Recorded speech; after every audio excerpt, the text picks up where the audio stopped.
मेरे सम्मानित मान्यता प्राप्त वित्तविहीन विद्यालयों के संचालक, प्रबंधक, प्रधानाचार्य साथी, गाजीपुर जनपद से एक समस्या सामने आई है कि वहां अनुसूचित जाति प्राथमिक विद्यालयों को अनुदानित कराने के नाम पर लूट खसोट जारी हो गया है।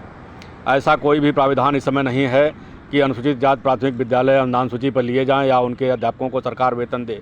किसी भी प्रकार के उत्तर प्रदेश के मान्यता प्राप्त विद्यालयों को सरकार वेतन देने वाली नहीं है। न वेतन देने का कोई शासनादेश आया है, न कोई राजाज्ञा आई है, न कोई सरकार में विचार विमर्श चल रहा है, न कहीं मंत्रिमंडल में इस बात का विचार विमर्श चल रहा है। इसलिए आप लोग इस तरह के फर्जी अफवाहों से बचें।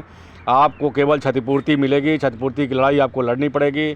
उत्तराखंड में, छत्तीसगढ़ में, मध्य प्रदेश में, राजस्थान में, बिहार में, झारखंड में आदि राज्यों में क्षतिपूर्ति मिल रहा है।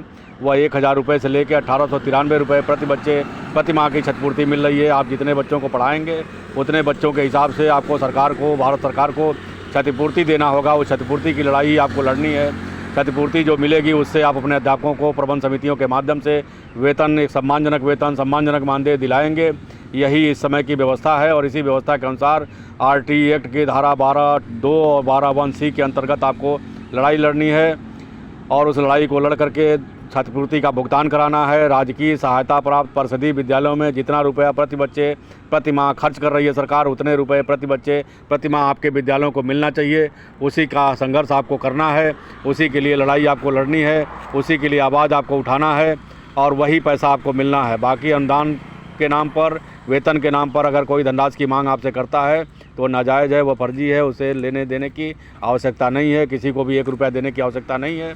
आप लोग संगठित होइए, एकजुट होइए, एक साथ आइए, अपनी आवाज़ को बुलंद करिए। सभी विद्यालय एक दूसरे के संपर्क में रहें, नियम कानून को जानिए, पढ़िए, एक्ट और शासनादेशों को पढ़िए और बार बार हमारा अनुरोध है कि अन्य जनपदों में भी इस बात को सूचित करिए कि मान्यताओं के नवीनीकरण के नाम पर, अस्थायीकरण के नाम पर, नेशनल बिल्डिंग कोड के नाम पर, अग्निशमन कोड के नाम पर लूट खसोट को बंद करें।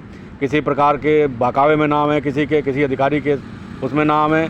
आप महानिदेशक से मिलें, आप निदेशक से मिलें, आप सचिव से मिलें, आप मिनिस्टर से मिलें। छोटे अधिकारियों के आदेशों का थोड़ा सा अनुपालन करने से बचें।